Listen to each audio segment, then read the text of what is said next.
So the newest interview with George St. Pierre. George St. Pierre has stated that he met his childhood bully in the streets and that his childhood bully was begging for money. This is a very interesting story. Many people, including myself, have been victims of bullies in the past, and to see your childhood bully begging in the street, it's pretty mind blowing. And I have to commend George because George did mention that he definitely did not kick this bully down while he was going through tough times and begging in the street. Instead, he ended up giving the bully money, or this man money, no longer his bully, obviously. But he ended up giving this man money, and this man was given advice by George. George said, "You're tall, you're good looking, you're healthy. Many people would kill to be you, so why are you begging in the street for money? You gotta go and do something with your life." So that just gives even more respect to George St. Pierre for helping a man who used to beat him up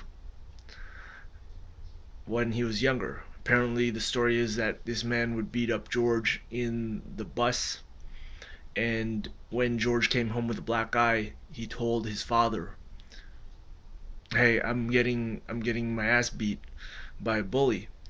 And then his George's father went to the bully's house, talked to the bully's father, and said, "Can you please tell your son to stop hurting my son?" Which made things even worse for George as he got beat up even worse the next day for snitching.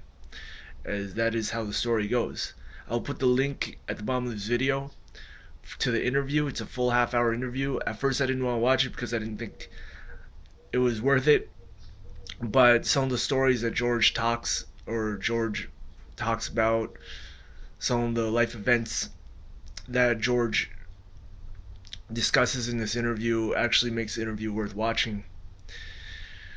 So I definitely have to thank some of the MMA sources for writing about this story. Definitely. So it's pretty mind blowing when you meet somebody in your life from the past who didn't treat you so well, and then now in the present you see them and they're not doing too well. So what do you do? I believe George handled it perfectly, and in my own life I've had those same thoughts of what would happen if I did see someone from my past who didn't treat me so well, and right now they weren't doing too well. And that is probably the way to do it. Although I don't know if I would handle it the same way as George did because George is such a champion, but I would try my damn best at this point. So that's just one of the that's just a touching, inspiring, moving story that George has given in a past interview. Any thoughts, opinions? Please share them and please like and subscribe. Thank you.